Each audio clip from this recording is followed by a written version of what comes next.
buenas tardes, tengan apreciables estudiantes. Es un placer para su servidora en esta ocasión poder llevar a cabo nuestra cuarta y última cápsula informativa que lleva por nombre las pruebas o también denominada los medios probatorios.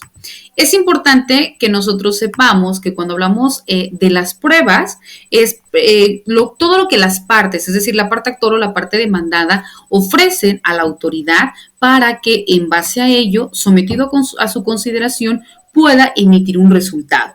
Sin embargo, cuando hablamos de una manera mucho más genérica, vemos que en sentido general, de acuerdo al diccionario de la Real Academia, la prueba es esta acción y efecto de probar, ¿no? O como decimos, de demostrar, de poder argumentar, de poder instrumentar, y es un medio con el cual se pretende hacer valer todas aquellas verdades o también todas aquellas falsedades de una cosa.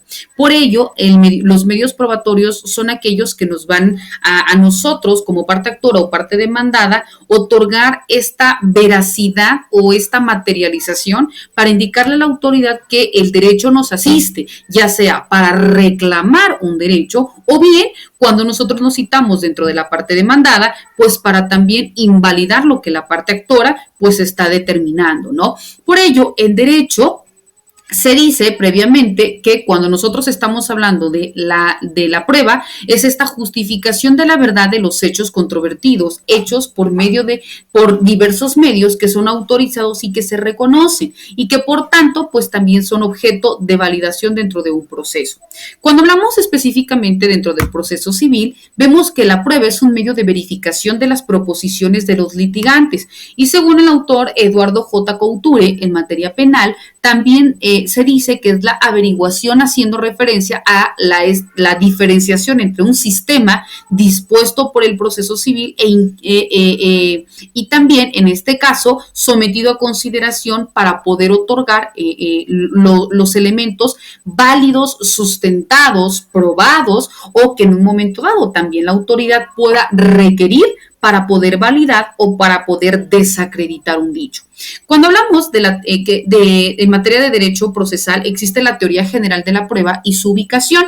Y cuando nosotros hablamos de la teoría general de la prueba, vemos que se va desarrollando de forma sintética, que refiere en cuanto al concepto, a la naturaleza, a los principios, a las clases y a todas aquellas generalidades que le van a dar soporte al medio probatorio.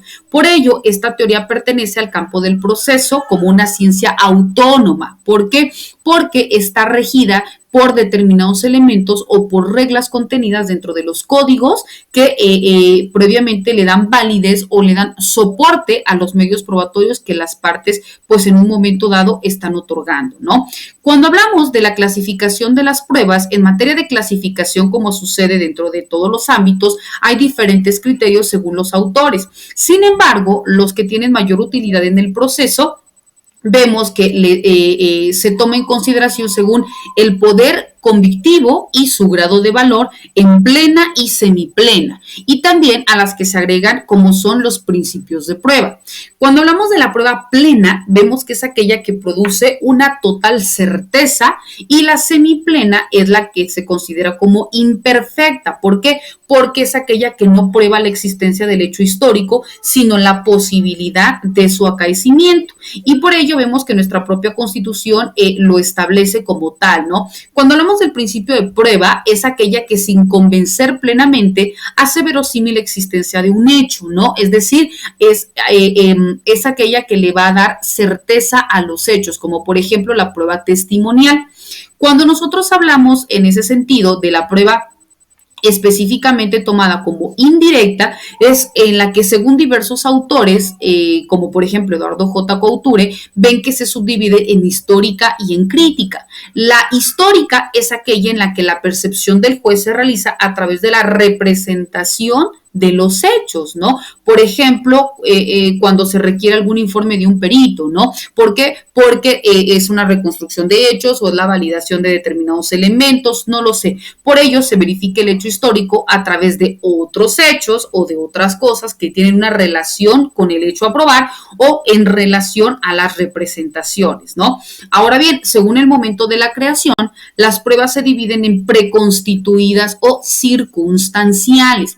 Cuando hablamos de las preconstituidas, son las creadas por las partes con el fin de demostrar lo que en un momento dado pues quieren probar, ¿no? Generalmente se preconstituye en el momento de celebrar los actos jurídicos, como por ejemplo la escritura pública, alguna cuestión declaratoria, entre otras.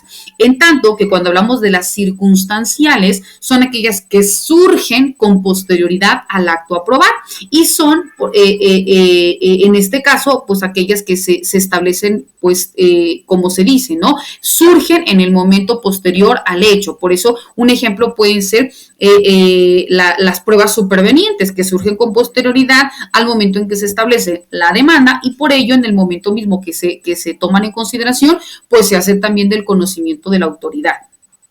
En este caso, algunos autores también lo denominan como contraprueba. ¿Por qué? Porque no se dirige a demostrar algún hecho histórico, sino a destruir, puede ser, la existencia o la veracidad. También existen consideraciones sobre el sujeto y sobre el objeto de la prueba. Y en este caso, el sujeto de la prueba, vemos quién es, pues es el juez, ¿no? ¿Por qué? Porque es a quien se le dirige toda la actividad probatoria, a quien se le otorgan estos medios probatorios, que es la prueba esencial o la regla esencial dentro de un juicio. Y para el juzgador, pues ¿por qué? Porque a través de todos los elementos que las partes le otorguen, pues es lo que él deberá tomar en consideración para emitir una sentencia.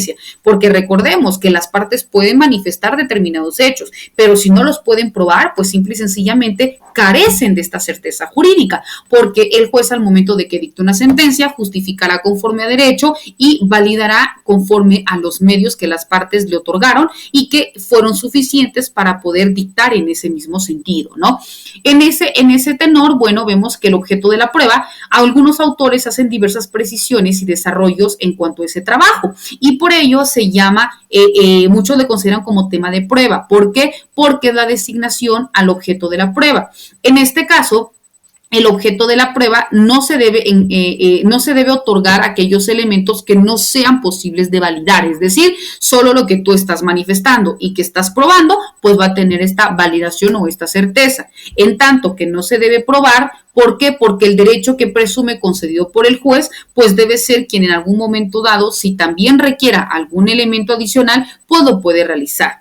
Existen también principios que rigen a la prueba. Dentro de estos principios que rigen a la prueba, pues se establece que dentro de ellos se habla primero del principio que tiene relación con el proceso, es decir, se trata de principios comunes a todos aquellos actos procesales y del procedimiento que responden a este régimen que está adaptado dentro de los códigos. ¿Por qué? Porque es el principio de lealtad, de probidad y de veracidad, el principio de contradicción, el principio de inmediación y dirección al juez, el principio de publicidad, de manera literal o específica el principio de inmediación, aquellos principios que rigen a la prueba, como principio de la necesidad de la prueba y de la prohibición del juez de aplicar el conocimiento privado sobre los hechos del proceso, el principio de unidad, el principio de adquisición procesal, también considerado, el principio de la naturalidad, espontaneidad y licitud de la prueba y del respeto a la persona humana, el principio de la evaluación o aplicación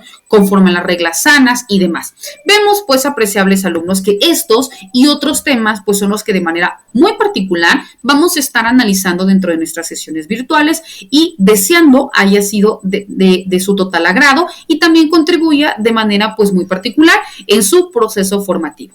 Les deseo mucho éxito y, como siempre, quedo a sus apreciables órdenes. Que tengan excelente tarde. Hasta luego.